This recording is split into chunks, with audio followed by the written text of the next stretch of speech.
Hey, I'm here with Shai Davidai. I had to say that. It's Shana Meyerson. Well, you should say "Here I am." Oh, If you're sorry. inclined, my podcast is "Here I Am" with Shai Davidai. But yeah, That's true. That's true. I took some liberties with the syntax there. Okay. Take two. Here I am with Shai Davidai. This is Shana Meyerson with YOGAthletica in Los Angeles, California. I'm deeply honored to have as my guest today Columbia University's Shai Davidai to discuss the issue of Jewish civil rights. Now, as a devoted yoga practitioner, I believe wholeheartedly in the dignity of all humans and equal and civil rights for all.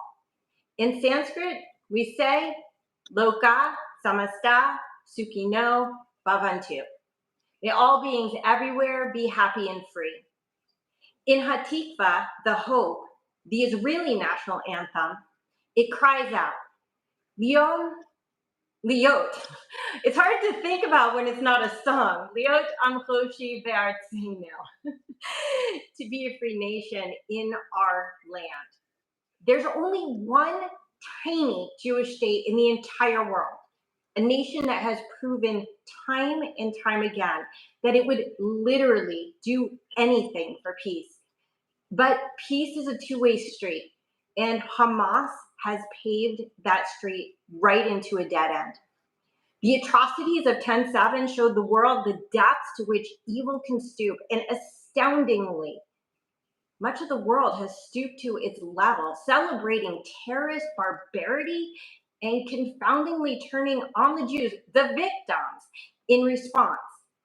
Nowhere has this moral depravity been more apparent than on our college campuses, and perhaps no campus more than Columbia University. Yeah. If you were anywhere on social media in the days and weeks following 10/7, you saw the viral video of Shai Davidai's angry and brave, deeply moving, chilling, and desperate plea to the world to stand up against the violent, anti-Semitic, pro-terrorist students and faculty at Columbia University and across our nation's top universities. Shai Davidai is an assistant professor in the management division at Columbia Business School in New York City. His research examines people's everyday judgments of themselves, other people, and society as a whole, with a particular interest in the forces that shape and distort people's subjective perceptions of the world and their influence on judgments, preferences, and choices. It seems that background has led him directly into this fight. Welcome, Shai, and thank you so much for joining me. You're an extraordinary inspiration, and your voice is honestly changing the world. thank that. Really, I mean, I have a very hard time accepting praise like this. A, because I think it's wrong, and I think it's overblown. But B, because I can only hope to live up to the praise. Like I always tell people, like I hope I could live up to the person you think I am. Can I say two things about your introduction, which was incredible? As long as they're nice. No, just joking. Say whatever you want. No. So just because I think it's also, I can't help myself from being a professor, right? So one thing that a lot of people don't know about Hatikva, the Hope, the Israeli national anthem, it was an anthem of sorts of the Jewish people way before it was Israeli national anthem. It was a song. It was a poem written by Naftali Herz Imber. It's a very, very long poem. Then two verses of that poem became that song that we know. And Jews used to sing it at the end of Zionist salons, at Zionist meetings. There are records, narrated records of people singing it on the way to the gas chambers in Auschwitz and Majdanek and Dachau. It's, people think about it as like it's a national anthem. Why are you singing another country's national anthem? It's like, no, it's the Jewish nation anthem, which also then was adopted as Israel's national anthem. So I think that's important to kind of put out there. The other thing is, when I started speaking out, you mentioned like pro-terror student organization, because that's the word that I started using, because that's what I was observing. I was just observing student organizations that were supporting terror. I've stopped using that term, because what I've seen in the past months is not pro-terror, but para-terror organizations. I've started calling them para-terrorist organizations, because while they are not terrorists, while they are yet not holding guns and are not using like outwardly explicit blatant violence, they are identifying themselves with the terrorists in the first person singular, our, we. They are amplifying the terrorists. They are hoping for the terrorists to succeed more. They are, just like we have on the extreme right, paramilitant groups. On the extreme left, we have para-terrorist group. So I think it's important that we call them as they are, which is para-terrorist student organizations. Thank you for making that clarification, Professor. You call me Shai, but I know I tend to be like professorial, yeah. I'm so excited to find out this morning that we both went to Cornell, and which Yes. has also been like a poster child of anti-Semitism in this horrific rabbit hole that we are running down so quickly. So let me, so just to build upon just really quickly, like one sentence or two sentences about Hatikva and about what you were saying about that Hatikva was being sung prior to the establishment of the state of Israel, is that we call it a nation, and that even so, you're actually Israeli, though you're in New York. I'm actually American, though I'm in Los Angeles, and that's not a though, that's an and. And so, but we are both a part of the same nation, not just because I love Israel. I've been to Israel about 30 times. I go all the time. I'm active in Israel, but because it doesn't matter. The Jewish soul is part of the nation of Israel. And so the nation really does transcend borders. And loosely defined religion, because I think different people have different ideas of what religion is via religiosity versus belonging to a family of nations. Yeah, let me tell you, yes, and it's really, and I don't blame non-Jews for not understanding. It's not like I don't blame them, because it is peculiar. A person in the modern world who has been so indoctrinated to think that the individual is the most important thing has a hard time understanding the idea, the importance of community, but not community of neighbors and friends, but like being part of a tribe. And we are a relic. We are a relic of biblical times or ancient. It used to be the case, if you just look at history, it has nothing to do with religion. It used to be the case that there were tribes around the world, right? There were nomad tribes, just like there are tribes right now in Africa, like the Maasai tribe. There were tribes in North America, the Native Americans and First Nations. There were tribes in Southeast Asia. Those tribes, as they became bigger and bigger and bigger, so some remained small, like the Maasai remained relatively small and insular and very, very strong.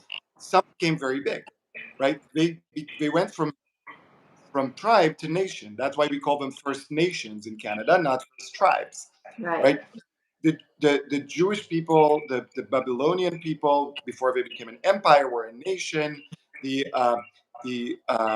Canaanites, they were all nations. What does that mean? They were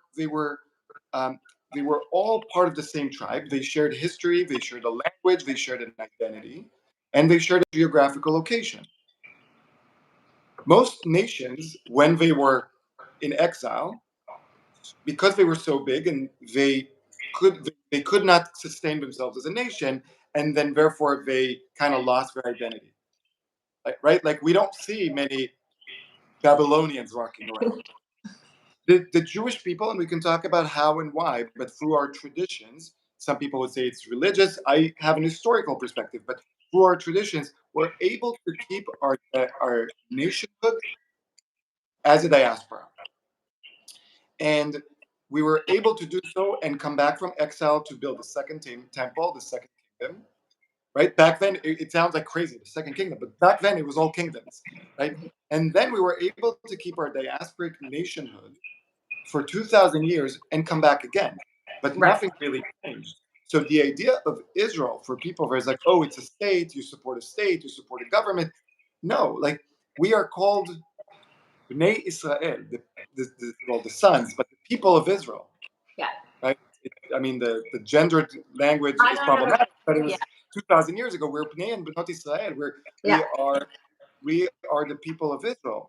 And what I'm trying to get people to understand is that you cannot treat our connection to Israel, and it's a spiritual connection, it's an emotional connection, it's an historical connection. For some, it's a religious connection.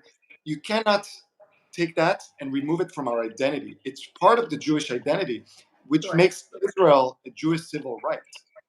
Sure. And if you take a diaspora, and which is all centered around the idea of Israel, and you take down the idea, the center, what you're doing is you're breaking down the diaspora, and that's something that I cannot accept. Yeah. It's interesting to see the way that you're looking at things and expressing things and how they're bleeding into other people's conversations. So unfortunately, Shai, you do have to take more credit for what you're doing than you're willing to. I don't know. I was actually at a hostage rally here in Beverly Hills last night, and it was the first time I heard someone outside of you or someone discussing with you, someone use the word Jewish civil rights. From the End Jewish Hatred organization. So you are making a huge impact. And I do want to get specific. Wait, I want to be fair. No, I need to be fair. Okay. End Jew Hatred, the organization End Jew Hatred, which is the world's, right now, first and only, and I hope it won't be the only, but the first and only Jewish civil rights organization dedicated solely to Jewish civil rights, has been around since 2018. I am in awe of them. I work a lot with them. So I'm not going to coin the term. I'm not going to take the credit, but I am trying to push as many Jews to understand that if you're afraid to walk around with Jewish symbols, and it doesn't have to be a yarmulke, it could be a Star of David, that's a civil rights issue, right? I'm trying to get people to understand that it's not just out there, it's like it touches every part of your life. Yes. And I do want to get really deep into that, but first I want to start with context. Yes. It's amazing how words can be hijacked. Like the word context, that out of a Jewish person's mouth just sounds evil anymore. And to an extent, even ceasefire or peace, like it's like, oh, you hate Jews too. And it's like, no, actually, I'm pro-Israel and I want peace. And, it's funny, even the word Palestine, like people have used it so much that people who should know better are using the word Palestine as if it's a state, and it's not. You can't have a state without a government or borders.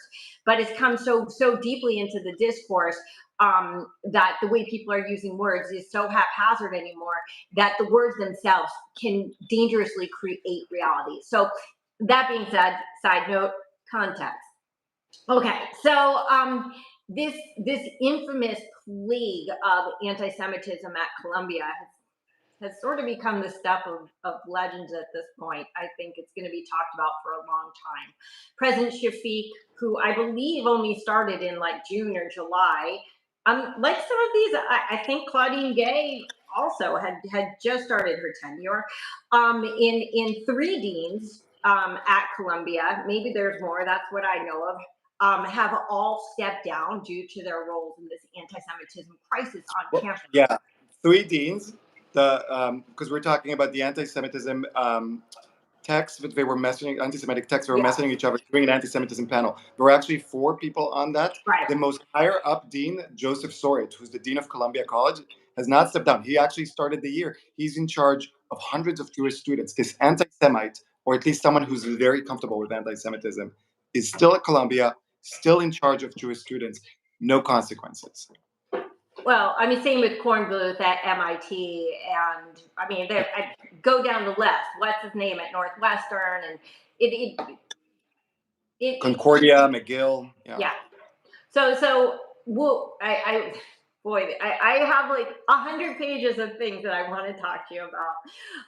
In last week, Colombia had a scathing, more than 90-page report that came out, like talking about all the horrific anti-Semitism that has been happening on campus. And if I'm correct, I think it was part two It was of part the two, report. but here's also an interesting thing. This is Yeah, how, when I went to Congress, I yeah, said versus Colombia's, right? right, I said versus the Colombia in theory and the Colombia in practice. exactly. Right? In theory, Colombia cares about the Jewish students. In practice, it doesn't. And the report, they came out with a scathing report, the Anti-Semitism Task Force, really well done, but documents all of the instances, the horrible instances that Jewish students experienced for the past year. When does Colombia publish this report? A couple of hours before Shabbat, Right, exactly. on the Friday before Labor Day weekend. Right, They the report in the news. They knew what they were doing. They knew that if they release it, and you ask any PR person, if you release something on the Friday before Labor Day or Memorial Day, and if you do it, especially for the group is Jewish, and before Shabbat, it will right. not be covered. Colombia did not want the world to see how horrible things are. This is the Colombian practice. Well, I mean, the UN does the same thing. The President of the United States does the same thing. The the pre-Shabbat release of Jewish things is like a big thing in the world. And if nothing else, let it go through the news cycle for 2 days, which is 2 years in 10 years in 2024, media cycle terms. And by the time, the Jewish people have a chance to respond, it's already indoctrinated across the globe 100 times over. And I'll tell you even more, when we thought about when to release my podcast, because I have a weekly podcast. Here I am with Shai Davidai. Now my producers will be happy that I'm plugging it. Go listen to it, Apple, Spotify, YouTube, whatever.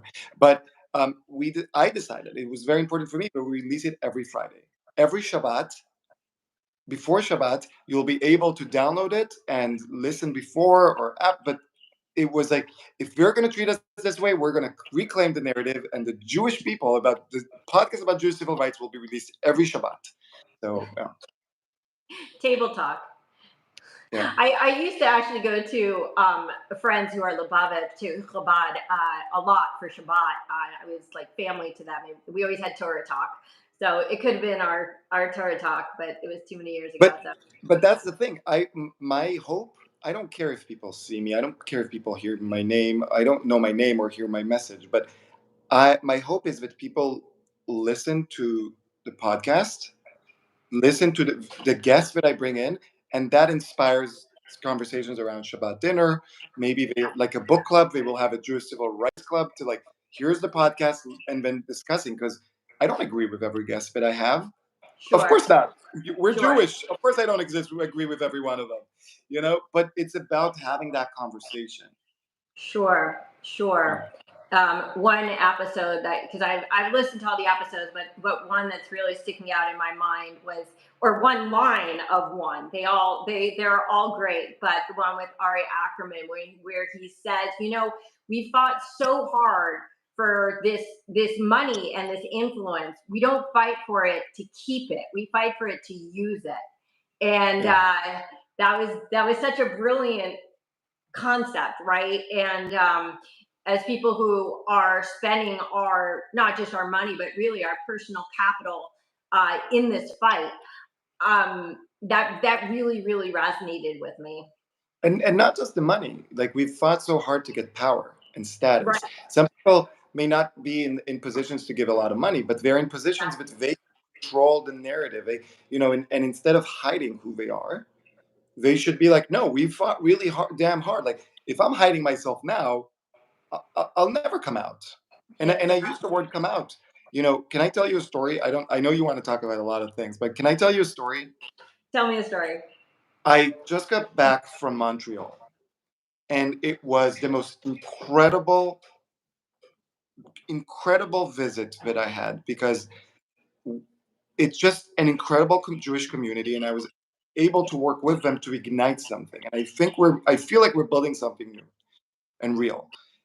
I gave a talk at the Shar Shamayim congregation, and after the talk, there was person, but this guy who was waiting to talk with me, and he was waiting with his husband, and he told me, today was my first day of school. I was supposed to start my fashion studies, and I did not go because I was afraid. Does he wear a yarmulke or anything? No, Okay. but he wears, Yeah. he's not going to hide who he is. And I told him,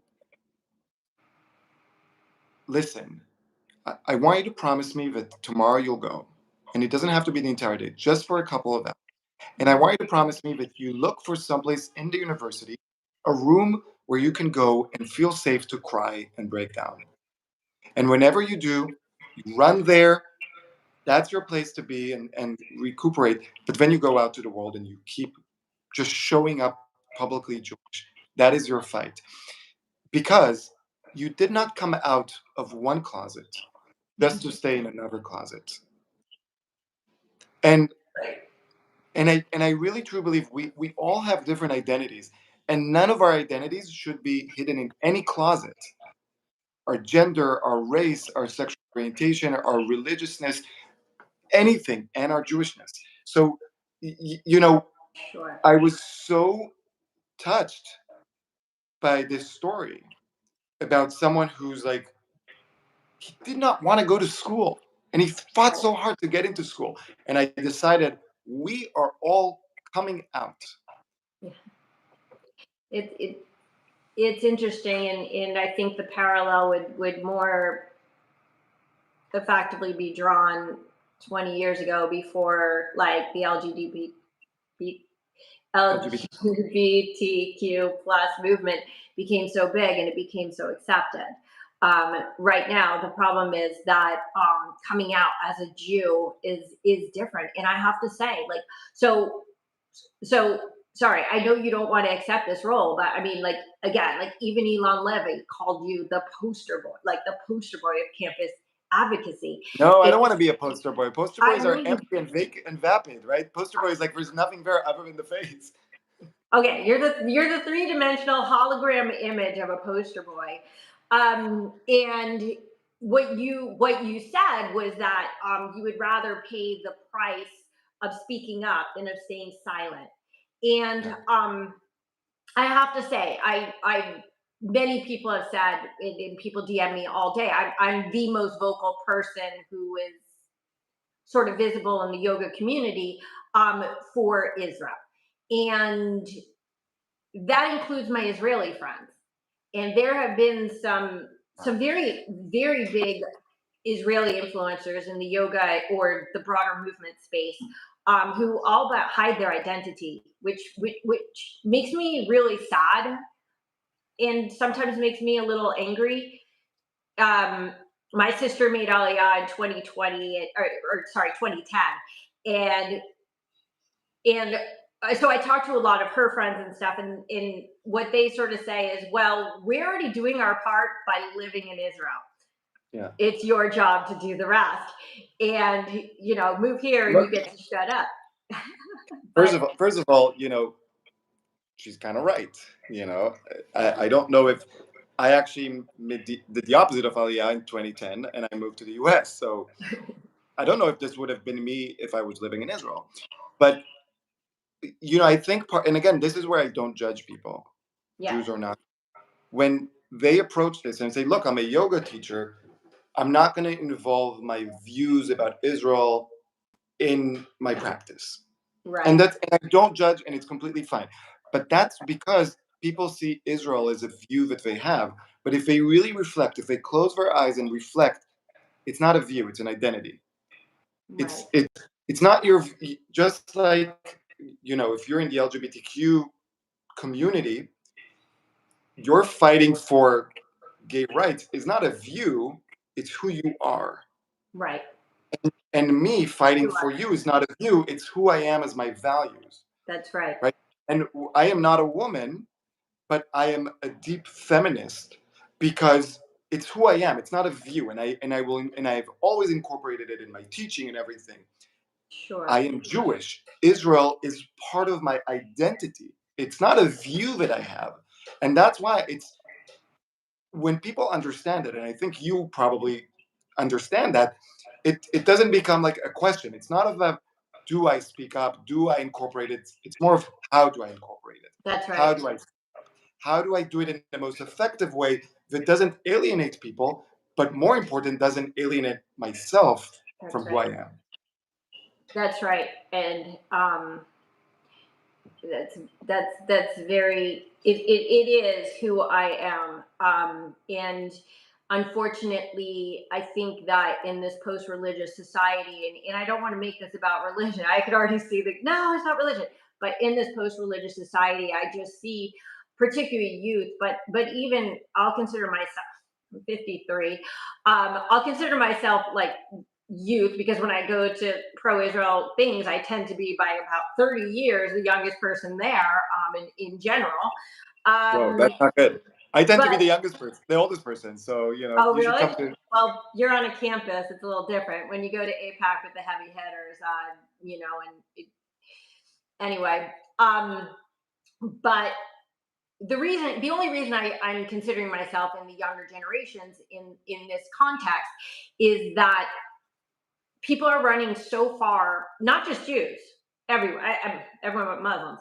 The Catholic Church is in a crisis, the Christian Church is in a crisis, the Jewish nation of people who like go on online dating. I mean, don't go on online dating because you're married, but like go on online dating, and every single person is like spiritual but not religious, and people are afraid to say I'm Jewish, I'm Christian, I'm Catholic, I'm Muslim, and it's just like it's become this dirty word. So while I agree with you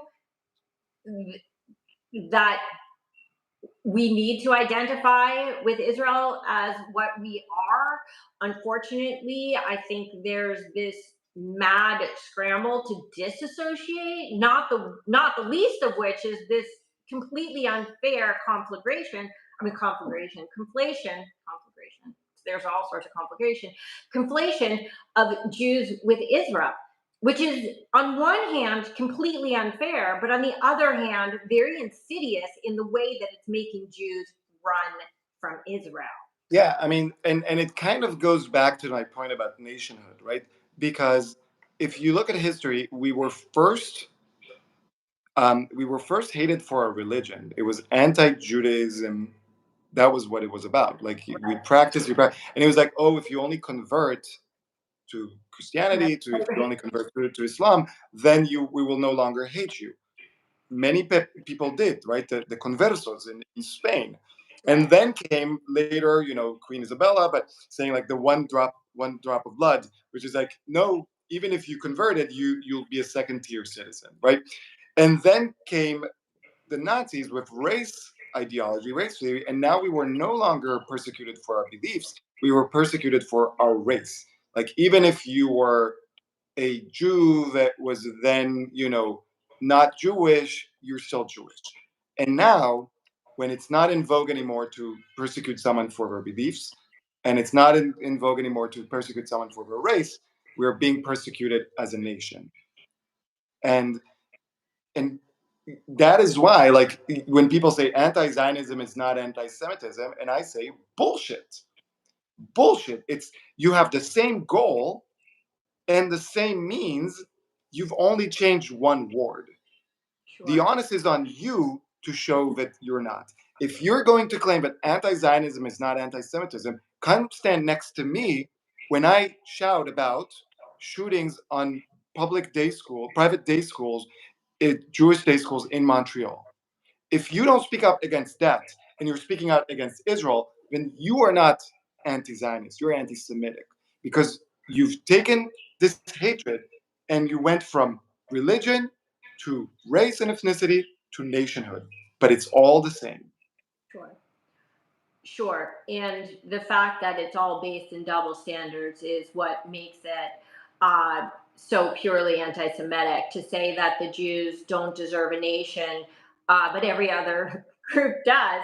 Not to mention that what people don't seem to understand is that the UN, who maybe at one time was actually a legitimate organization, Actually ratified it. I mean, they ratified this state of Israel. We didn't like go in with flags and bayonets and conquer. We Israel is a internationally legally created country.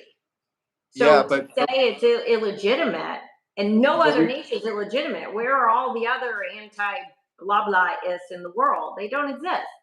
yeah, and to be fair, the UN has done a lot of good in the world, but it has never been a legitimate organization. 1974, well, actually, after Sure. that, so we had the UN resolution, Zionism is racism. That was the UN. In 1974, the UN invited Yasser Arafat, who came in military terrorist gear while he was a PLO terrorist with a gun in his holster, talking about the extinction of Israel at the UN Sure. General Assembly.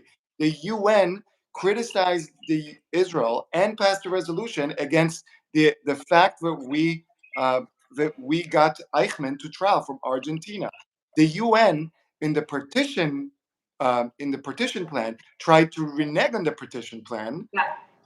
They tried to say, well, maybe not, maybe we'll do something else because the Arabs of the land refused to accept the partition plan. The UN Right. has never been a legitimate organization. It's been an illegitimate organization that has done some good. And even a broken clock is right twice a day. Yes. Okay. I'm sorry. I'm sorry if I'm a bit pissed, but these are difficult believe times. me, I'm miss pissed. So don't you can get as pissed as you want. I just tried my best to maintain my yoga aura I as love much it. as No, I I can. love it. I Believe wish I me. had that. I wish I had that. Oh, believe me, I lose it. But yeah, so just going back to this concept of standing up when it's scary to stand up, right? Like my hashtag is principles over paychecks. I have all but sacrificed my entire yoga business the last 11 months. And I will continue until all of our hostages are home. And how's your business, by the way? I can't really talk about that online. Let's just say that there's been a mass exodus from my social media following, thousands and thousands, as there are every time there's a war, because I always speak up. This isn't a cause du jour for me. A lot of people have jumped into this thanks to social media, but I've been in this fight for at least 20 years, probably more before social media. So, I don't know if I actually have any sway in this world as people think that I have. But if anyone's listening, I don't know you, Shana, but I would take a yoga class with you. So if anyone's in the LA area or online, follow Shana. This is all about I feel like I have lost a lot professionally, socially, but I've gained so much more since 100%. October. Speaking 100%. up. And it's like you become so entrenched in this cause that the cause becomes inextricable to who you are. No. And, I literally because I spend an inordinate amount of time preparing for these conversations because I'm not, I'm very new into this, whatever podcast space, whatever you want to call it. Yeah. And yesterday I'm going through and I'm writing up my things. This is what I'm going to talk to Shai about. And then I show up and ruin everything. And you have all these questions planned, and I go on rants because I'm a professor and an Israeli. Oh no, it's all good. But what I was going to say was I have to do this one yoga thing. Okay, let's do the yoga thing. I don't have time for that. I have to go to this rally at 6. I got to get all this done. Wait, what's the yoga thing? Let's do a yoga thing. Oh no! I mean, my yoga things are massive.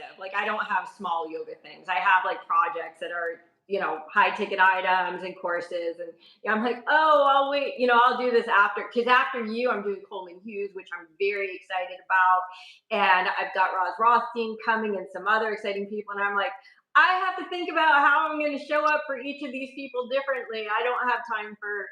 But believe me, I still teach full time. Don't get me wrong, but it's the projects that it's I have one project that matters right now, and the rest of these projects are gonna, they have to take a back seat. And I think that one of the many things that makes me, I hate using the word sad because it's such a stupid word, it's so nondescript, but sad, is the fact that it's considered brave to stand up for Israel right now, and it should not be considered brave. It should be considered normal. It's the fact that it's considered brave to stand up against evil, any kind of evil, is weird. Is weird. The fact that, you know, me standing up against Hamas is brave, right. But right. When I stood up against Boko Haram, which is as equally ideologically, fanatically terrorist organization, was seen normal. That's right. The double standard. And virtuous. And that's the double standard of the society we live in, but also the double standard that we have internalized. I wasn't afraid to stand up and speak up against Russia when it invaded Ukraine. Sure. And I wasn't, and I'm not involved. I wasn't, when George Floyd was murdered, he was murdered, and I wasn't afraid to speak up. He wasn't brave to speak up. It was my duty to speak up. Sure. And then all these DEI deans, like the vice dean of DEI Columbia Business School, and the DEI deans at Columbia and other universities, and I believe in diversity, I believe in equity, I believe in inclusion. But where are they? Where are they? Like, it's incredible. I have to connect to, I realize I'm running out of battery, so I'll be walking around my apartment, which is kind of weird. We'll get us a little bit of what my apartment is. A tour of the apartment. Okay, let me stack on that a little bit, because so I've been teaching yoga now for 23 years. I discovered yoga before 9/11, so it's been basically 23 years, and I started teaching a few months after that. So it's been a long time, and the only reason I'm bringing that up is because I have seen this evolution of the world into this age of love and light, right? Like, it's a hashtag, love and light, or sometimes light and love.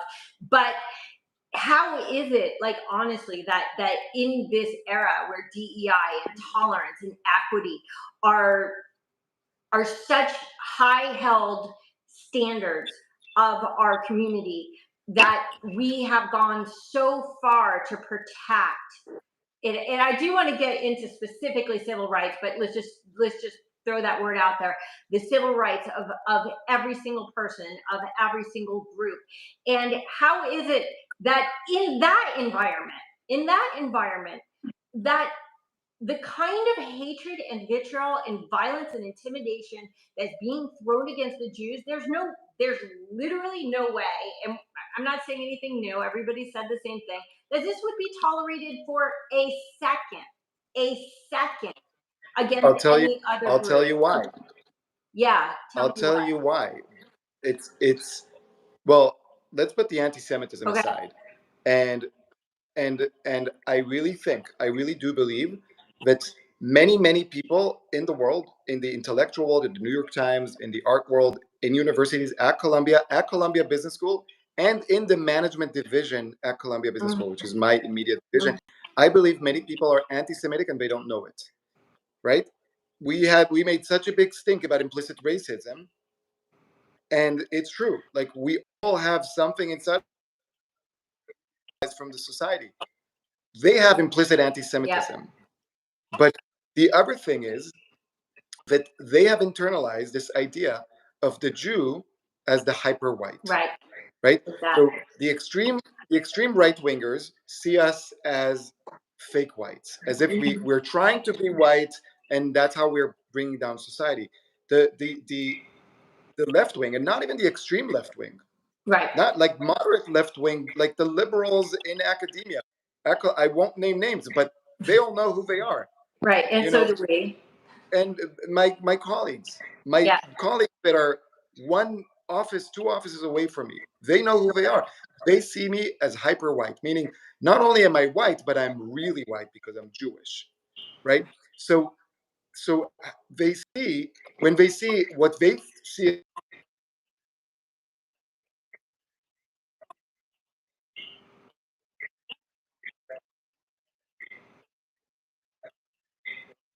would be said, like, I am Jewish. And if you're Jewish and you cannot walk on campus without beat you, we'll just shout at you. If you're Jewish and you can't go on campus to your class without going through people that are supporting the terrorists that want to murder you, Right. you know, if you, that is a civil rights issue. Sure. That is the point.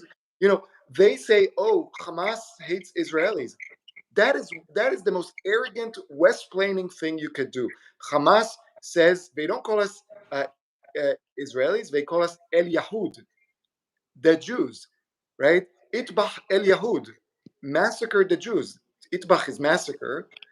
The El Yahud is the Jews. So it is a civil rights issue, but because those on the left have drank from this Kool-Aid that we are some white oppressor, and they don't even realize that they've drank from this Kool-Aid. They will have, 20 years from now, they will all be writing memoirs about how they stood up. And I am today recording who does and doesn't stand up. So 20 years from now, I can come and say, bullshit. Not only did you not stand up, Right. you actually signed this letter. You actually stood in our way of standing up. Right. When everyone remembers marching at Selma with Martin Luther King in Selma. Not everyone was at Selma. Sure. And 20 years from now, everyone's going to remember that they stood up for Jewish civil rights. Most of them don't give a fuck. Yes, I agree 100%. And I think it remains to be seen in 20 years if people try to distance themselves from this or not. And I hope they do. I think in the age of social media, there's a snowball effect that is dangerous.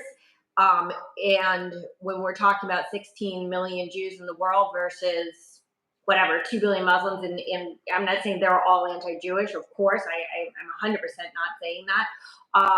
But they're just a fraction of the world that is pushing this narrative, and I don't see social media going away.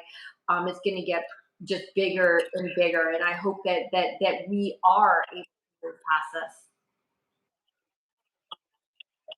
I do feel comfortable when people say this because there are 1.5 billion Muslims in the world.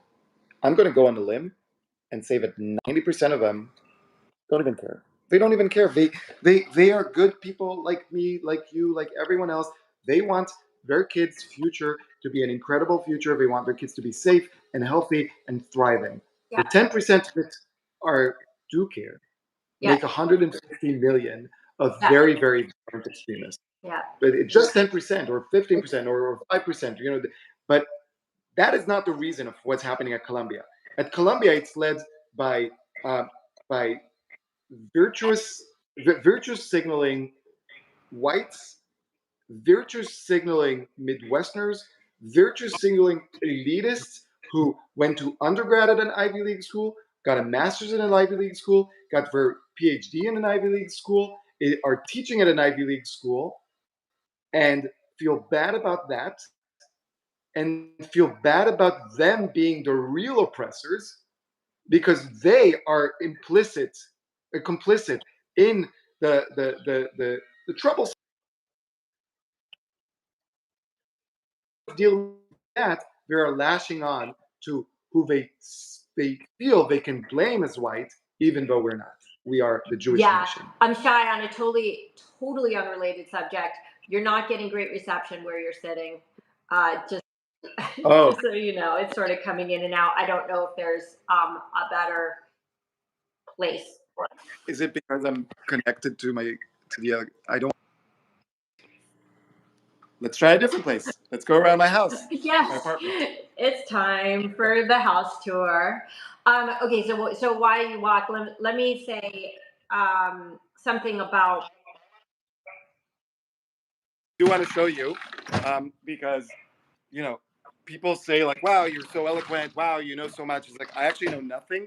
This is my bedside, and these are all the books that I've been reading since 2010. Hebrew books, English books, I can give people recommendations. I try to educate myself because we're not supposed to know everything, but we are supposed to give ourselves, we are supposed to be curious and not and keep learning. So yeah. Please feel free to send a list of recommended reading, and I'm very happy to put it in the show notes. But one thing I do want to point out, so you're talking about, like, say, marching against Boko Haram or marching against Russia. So let's say when Ukraine came out, obviously there was a lot of outrage, and it's been 3 years now.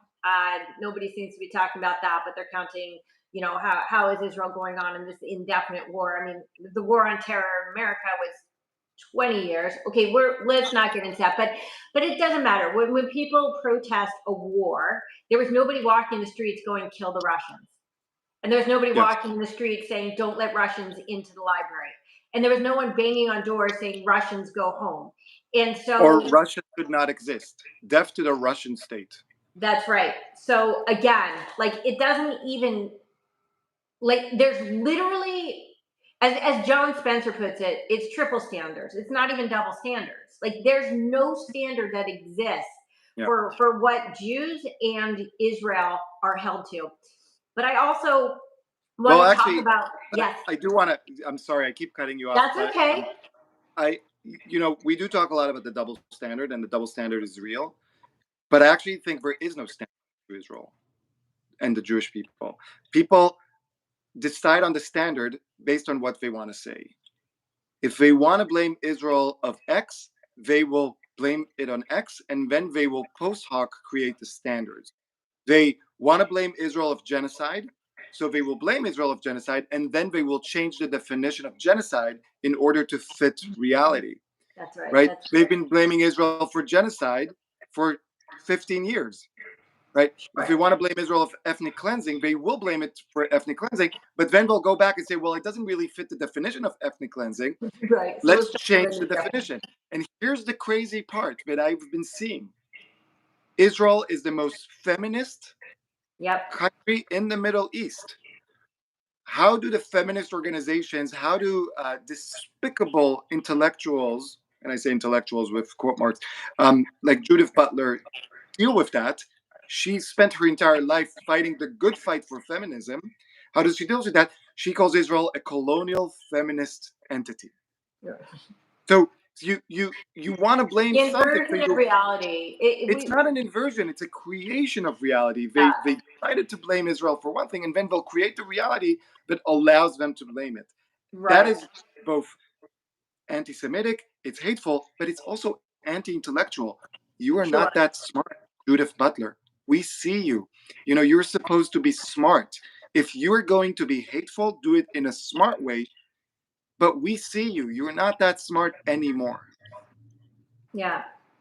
Yeah. And this concept of Jewish civil rights, and let's delve into that, because I know you have to go soon. And I want to, and you did sort of mention for a moment before George Floyd, and I do want to go back to that moment, not in our conversation, but that moment in time, because when the George Floyd incident happened, it really triggered the most monumental civil rights movement in the 21st century.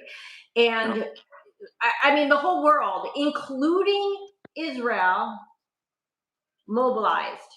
And because the lives of Black people matter. The lives of everyone matters. I know it's a horrible thing to say, but it does. But in that specific instance, when the lives of Black people are at risk, the lives of Black people matter. That's right. That is, we can talk about the organization BLM and the corruption there. We can talk about the way they mobilize. We can talk about the violence. We can talk about the hatred for anti-Semitism. But the lives of Black people matter, period. Sure. And everybody mobilized. And the world pivoted so hard and so fast to right that wrong. I mean, like we couldn't change the world fast enough. And the world, it changed. It changed almost overnight. And the world woke up, and the world said, this isn't okay. And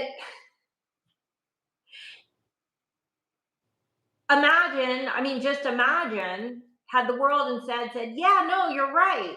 The police should kill all black people. All black people are criminals. Let's not let them on our campuses. Let's destroy their businesses. It never would have happened. It never would have happened. And it's not just the existence of anti-Semitism. We fell asleep at the wheel, but we know it's always been there. It's the normalization.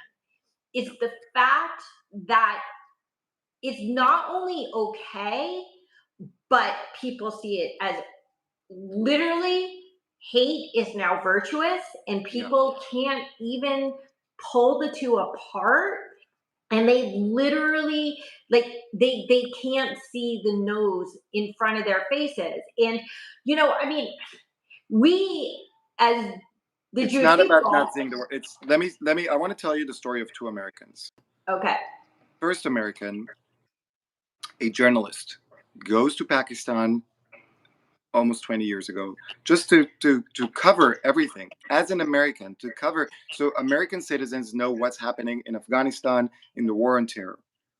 He gets abducted by ISIS, held captive by ISIS, a hostage for a long time, and then they stage his execution. He faces the camera. He says, and this is what they force him to say: "My father is Jewish. My mother is Jewish. I am Jewish." And then they cut off his head. And his name was Daniel Pearl. Right. The world didn't care. Fast forward to 2023. An American citizen, 23-year-old American citizen, born in California, goes to a music festival. Terrorists come, kill all his friends, blow off his arm, and take him into a tunnel in Gaza, where they hold him for 331 days. And then, after 331 days, they take this Jewish American, amputated kid, they line him up with 5 other Jewish people, and they shoot him in the head. They execute him. And that person was Hirsch Goldberg Poland. And the world doesn't care. Hirsch and Daniel are our George Floyds. The context is different. The story is different. The execution is the same. And the fact that I am sitting here in New York City and no one is marching in the streets, and I am reading the CNN accounts, and if they talk about it, they talk about it as if he was killed, found dead, or was found dead, or he died. And my own university, Columbia University, and the new interim president, who sends amazing emails of platitudes, I am new and we will change things, could not even bring herself to say this execution of a Jewish American amputated 23-year-old is wrong. That shows you everything you need to know about everyone who's remaining silent. That shows you everything you need to know about all the universities and about all these Judith Butlers and Cynthia Nixons and Ilana Glazers. And it doesn't matter if you're Jewish or not Jewish. If you are not speaking up now against the execution of Jewish Americans, then when you were speaking up about George Floyd, it wasn't because you cared about life. It's because you cared about virtue signaling. I was speaking up about the execution of George Floyd because I value life and I abhor violence. And I'm speaking now about the execution of Hirsch Goldberg Poland because I value life and I abhor violence. And these people that choose to speak up against one or the other, it's either because you're anti-Semitic and you think that Hirsch had it coming, or that you have dehumanized Jews so much that you don't care. So I don't know if someone sees this and realizes this about themselves, or if someone else can share it with their friends. But the world needs to understand the life of every Jew matters. And until we see people in the streets shouting that the life of every Jew matters, we're going to have infringement on Jewish civil rights for eternity. Yes, and during the post George Floyd era, whatever you want to call it, we were being excoriated. The worst thing you could possibly say was, of course, his life matters, all life matters. And they're like, no, Black Lives Matter. And I get it. So it was the moment. And it was the moment. It was, you don't want to defocus it from them. That's right. But what I want to say is there is nobody outside of the Jewish world, and including many inside of the Jewish world, who are saying we need to stop anti-Semitism. Oh, and by the way, Islamophobia and all sorts of hate. That very same thing that people were being attacked for saying all lives matters. Now, nobody, I mean, literally, even a lot of our Jewish leadership is afraid to speak up against anti-Semitism without, saying, and Islamophobia. Because they don't allow it. That's how they silence us. The vice dean of DEI at Columbia announced an event because they are so caring and so fucking involved with themselves. He announced an event about anti-Semitism, Islamophobia, and anti-Arab prejudice. And I emailed back and I said, all of those things are important. By you lumping them together, and he, by the way, is a Jew that married a Christian woman, raises his kids as Christian, and I'm not okay with that. I don't care. But I want to give you a little bit of what they love to call context. By you lumping anti-Semitism that you don't experience because you're hiding your Jewishness, Islamophobia that you don't experience because you're not Muslim, and anti-Arab prejudice that you don't experience because you're not Arab, you are basically saying none of these things deserve and merit consideration on their own. Right. So he gives me this flip-flop answer on email. I have everything recorded. And by the way, his name is Adam Galinsky, Vice Dean of DEI at Columbia Business School. And I got everything recorded. And he says, Islamophobia and anti-Semitism, they are highly correlated. He goes this scientific. They're highly correlated. They go very much with each other. And I said, you want to go there? Let's go there. Anti-Semitism existed for 1,000 years before Islam was ever created, because Islam was created in the year 600, around 600. And anti-Semitism, the first instances are about 400 BC. So no, they're not highly correlated. Two, anti-Semitism comes from the extreme left and from the extreme right. Yes, the extreme right hates Muslims just as it hates the Jews, but the extreme left hates Jews, but does not hate Muslims. Three, I don't remember seeing many Muslims walked into the gas chambers in Auschwitz. I actually remember Hitler meeting with the Grand Mufti. That doesn't mean that Hitler loved Muslims. I'm sure he was an Islamophobe as well in his own heart. But you cannot say that anti-Semitism and Islamophobia are two of the same thing. If you care about this, have a session for 2 hours about anti-Semitism, and I will be there. And then have another session for 2 hours about Islamophobia, and I will also be there to show my support and to educate myself. But if you bundle them together, you show that you, Columbia Business School, you, the Vice Dean of DEI, and you, the person, Adam Galinsky, does not care. Well, there's also a certain element of gaslighting to it. I'm not saying that Islamophobia doesn't exist, but you'd have to live under a rock to say that the level of anti-Semitism on campus is in any way parallel to anything that is happening to Arabs on campus. There is no equivalent. But look, I agree. The statistics agree with you. New York City, #1 hate crime for 8 years in a row is anti-Jew hate crime, more than any race, sex, gender orientation, anything. Anti-Jew hate crimes is #1. I agree. At the same time, I refuse to get into this oppression Olympics of who has it worse. I don't care. If you are afraid, I agree, but there's a time and a place for everything. No, I disagree. I mean, like during George Floyd, it wouldn't have been appropriate to be like, and the anti-Semitism, let's have Black and the anti-Semitism in the same, like it wasn't an issue. True, but at the same time, if today, when anti-Semitism is the biggest civil rights issue right now in September 2024 in New York City. Sure. Right? But even though that's the biggest, most important civil rights issue right now, just based on the statistics, right? Sure. Still, if you have fear walking around with a hijab anywhere in the city, then I'm with you and I stand with you because that's unacceptable. 100%. And if you have a fear of the police because you are African American or a person of color, or you just have dark skin, like many, many Jews do, then I am with you.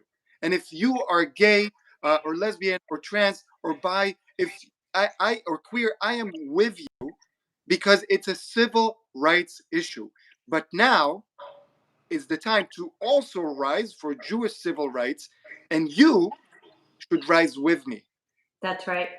That's right. And I have to say, so the sort of pan-Jewish catchphrase of Tikkun Olam, which is healing the world, that's pretty much it's such a deeply ingrained Jewish value, and it's what we're brought up on. And we have always stood a march for all civil rights, right? It again, like what I'm saying is not to be construed to say that I don't believe in standing up for every single person. I 100% do, and it's a very Jewish value.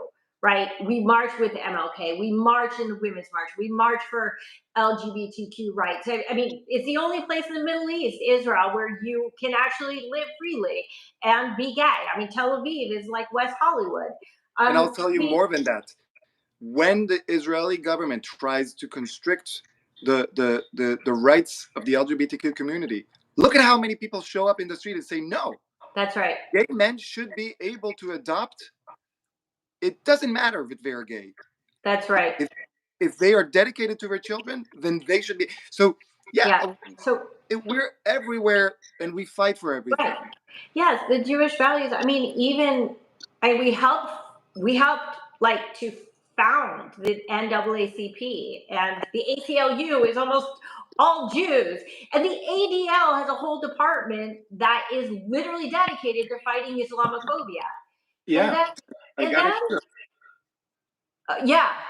Could you? Yeah, you could send that in the list of books. It's a great book. It's the good fight. It's the ADL. Yeah. It's about all the issues that the ADL has been fighting for. Not just about. It's not just about Jews. It's about civil rights. It's about economic rights.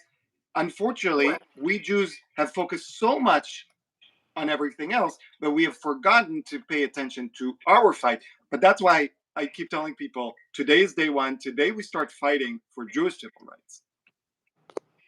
Yes, and I think that the fighting for others has gone so far, right, that we wind up with organizations like Jewish Voice for Peace, or if not now, where you have Jewish people literally fighting against the Jewish state, literally defending Hamas, because they've gone so far into defending the other.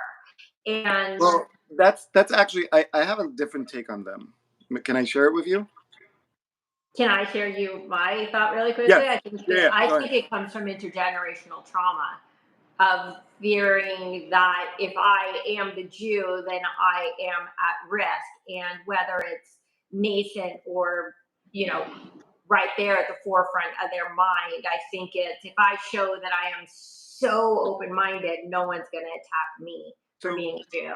I have a slightly different take. I agree with you on that, but I have a slightly different take. I don't think it's trauma. I think actually, if you look at the Jewish people's history, right, you see that what Herzl said, that branches will wither and die, but the trunk remains strong. You see that throughout Jewish history, we've had sects. We had sects on the extreme left and sects on the extreme right. What do I mean? We've had very, very close-minded sects that were so fundamentalist that they couldn't even sustain themselves. They withered and died, right? That's the sect that gave us the Pushim. They gave us the Dead Sea Scrolls. They disappeared from the world. Then we had sects that were so open-minded that would, like the Hellenistic Jews, that were so open and to like bring in, a Greek priest into the dvir, to the chalai chalim, to be the priest in the temple, and they too also withered and died. They didn't die out of starvation or famine. They disappeared into the Hellenistic world. We've had it throughout the centuries. We had people that convert. They were, thought this is the way to go, and they disappeared. We had the people that are like that. Now we have two exact same sects in modern Jewish times. The fundamentalist extremists are the Neturei Karta. They are so extremist, so isolationist, so fundamentalist that they will wither and die. And on the other side, we have an anti-Zionist sect that are so open-minded, so want to be accepted by the Hellenistic world, which is now academia, which is now, the Western intelligentsia or something, that they will also wither and die. Because when you and me, Shana, we speak, I am Jewish and you're Jewish, we're Jewish people, but we're also part of the Jewish people. Yeah. But when two JVP, Jewish Voices for Peace people speak, they are both Jewish, they are both Jewish people, but they have removed themselves from the Jewish people. They've removed themselves from the symbols, they've removed themselves from the history, and they've removed themselves from the language. So we should treat them as a sect. And that's it. They are a sect, and like every sect, they will wither and die. The problem is how much havoc they will create on the Jewish people until they do so. Yeah. Shai, I think we have 3 minutes left. How's your? I'll give you. I've been ranting. So let's do five, 6 more. Yeah. I don't even know where to begin. I have so many things I want to talk to you about still. We can do this again. Okay, we'll that would be great. I can't promise you like next week or because my schedule is insane. Okay. But I promise that we can do this again. Okay, because I want to talk about stuff like your Title VI. I want to get into like some of the nitty gritty, but let me throw in a word that hasn't really been mentioned yet. And let's use the word not just hyper white, not just oppressor, but privilege. And we as the Jewish people have been labeled as the most privileged of classes by the voices of campus protesters. Which is pretty ironic given our long and horrifically storied history of violent persecution. Like people can try to deny it, but it's undeniable. We have worked as a people so tirelessly through the generations to rise as high as we have, but we came from the ashes. I mean, literally, from the ashes. How is it that we have come to be labeled as privilege? This word that people throw around is so harmful, not just to Jews, to white people. I hate that word because, and I know you said that that's why you wear a star is because someone tried to call you white and you're like, someone did. So how do we become this privileged class? So I will tell you, isn't what got us to where we are. So here's the problem with the word privilege. Yeah. We use the word privileged as an identity. Not we. I don't. But the DEI mantra that has taken over universities. And by the way, I brought into the Kool-Aid for a while. I did. No longer. But they use the word privilege as an identity, as a static marker, rather than what they should, which is having a privilege. We all have a privilege. We all, and we all have things that hold us back. Middle class people of color have a lot of things that are holding them back because of their race, their skin, whatever, but also a lot of privilege by being middle class in the richest country in the world. Poor white poor Americans have a privilege of being white, of being safe with police interactions or safer in police interaction, but they also face a lot of disadvantages of their socioeconomic, of educational, of infrastructure, stuff like that. We all have a privilege and we all have the problems.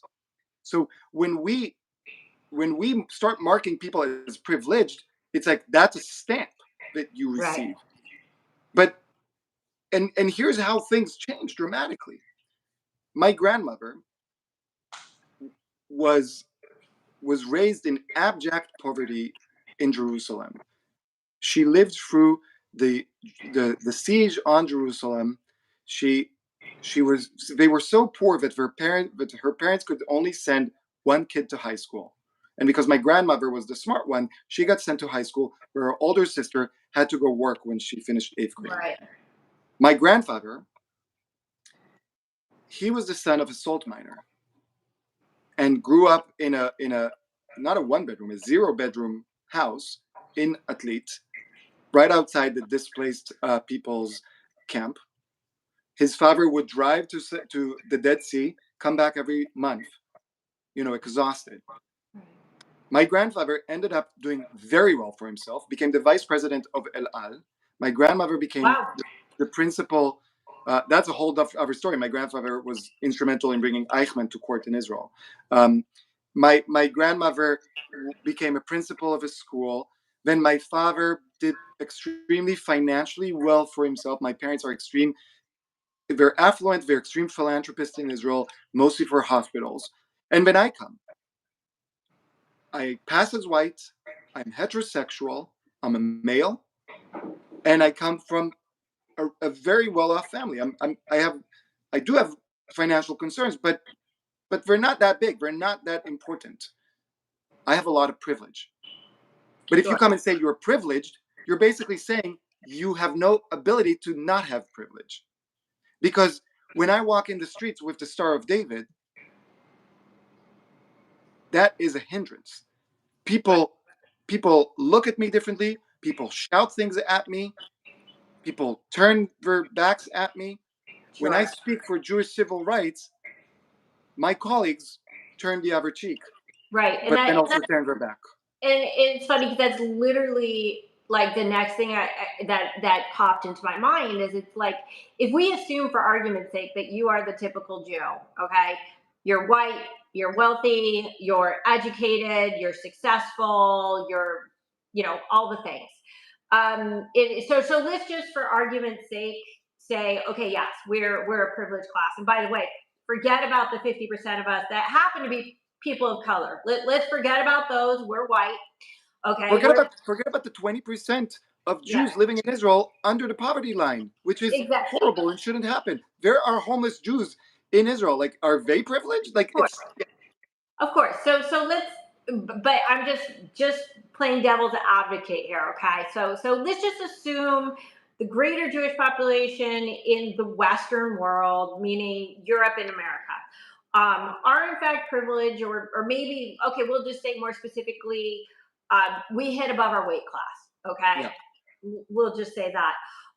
So yes, the question is that I think where the wall gets hit is a so-called like privileged class still entitled, or even more so, in need of civil rights, if we have money, if we have influence. Like, so I know we have a couple minutes left.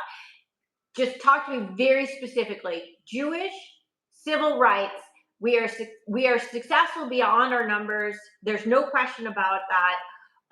So where's the confluence? As long as the Jewish people have to have armed guards in order to congregate, in order to pray, in order to celebrate their moments of joy, like their bar mitzvahs and their weddings, in order to send their kids to Jewish schools, in order to grieve in public about executed Jewish people, as long as Jewish people cannot feel safe to be individually Jewish and as a collective Jewish, publicly Jewish in the cities of New York and LA and San Diego and everywhere in the country and everywhere in the world, then we do not have equal treatment in the world.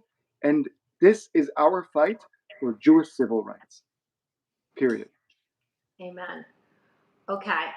Before we go, what is your tikva? What's your hope? Where is the hope? My children and other children. I came back from Montreal. I'm getting emotional. I spoke with the incredible 10th graders and 11th graders at Herzliya private Jewish school, the school's been around for 130 years, and they give me so much hope. I spoke with a community organizer named Karin Toledano, who has been doing March for Bring Them Home, and her twin kids, that I think are 11 or 10, show up with everything. The boy wears his yarmulke. They have her Star of David, and they give me hope.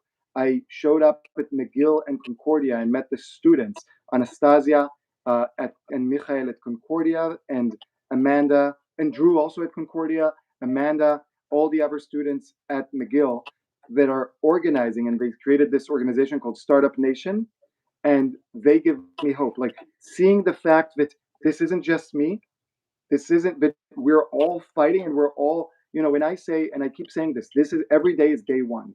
Every day we need to bring out the energy as if this is day one until we no longer need to fight. We can't, we keep counting up the days for the hostages, and it's unbelievable but we have to. But when it comes to Jewish civil rights, every day is day one. Today is day one, and that's what gives me hope. Amen.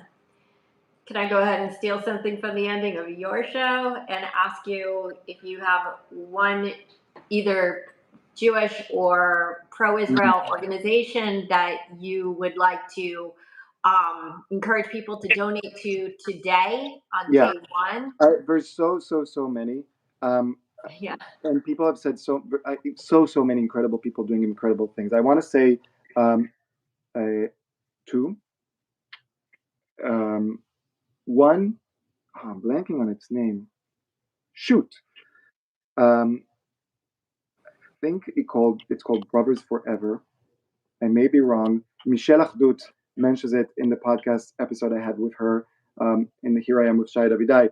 At the end, it's a charity in Israel of wounded soldiers helping wounded soldiers. And I've met some people that were treated by them and then came and are volunteering. And they show up on the moment you show up with the helicopter, the army helicopter in the hospital. They're already waiting for you. They're there to help you with your treatment, with your mental well-being, with money for treatment, with connections, with school, with your job, everything. So that's one. And the other thing, because we're at the brink of starting a real social movement, I urge everyone to A, give money, and two, join End Jew Hatred. They do amazing digital activism, but they also do amazing rallies and protests and mobilizing people. And I really believe that if we all come together under one umbrella, without taking away from the other things that we do, but also under this umbrella, under this tent, we can really, really exact change here. I love that. If you could send me a link to that first organization, obviously I know End Jew Hatred well. I was at their rally last night, in fact. Yeah, and if I could just add to that, Israel Bonds is a great way to support the state of Israel. And the beauty of Israel Bonds is if you don't have money to donate, it's actually just an investment. You get it back, and you get it back with interest. And another thing is, another way to get back with interest, support these people that are working hard, social influencers and activists that are working hard and doing things on their own dime. My friend Eitan Chitayet has been sending so much money and of his own and sleeping 4 hours a night since October 23. I don't know her, but Roots Metal does amazing work informing people on social media. Sure. Yehudim Omrim is another one. Like people that are doing things, and you can help them. Just $5 can help them, and it comes back with interest. It's impossible to list them all. Elan Levy, of course, with the Israeli Citizens Brigade, which he started as a nonprofit, and also TPS, the Israeli Press Service, who's the only organization out there that's giving the unbiased truth about Israel, is also a nonprofit. And anyway, this conversation could more. Shana, I promise you drop me an email right after this, and we'll speak more, because I also want to get to know you more. Okay. Well, maybe I'll come to New York and be there with Shai Davidai. Come to my podcast, and I'll be able to say, here I am with Shana Meyerson. I would love that. Shai, thank you so much for being so generous. not just with your time with us today, but honestly, like it or not, you are changing the world. Yeah, I hope so. Just like it. Just like it. Thank you so are. much. Your humility precedes you. And Shabbat Shalom. Shabbat Shalom. All right. Bye-bye.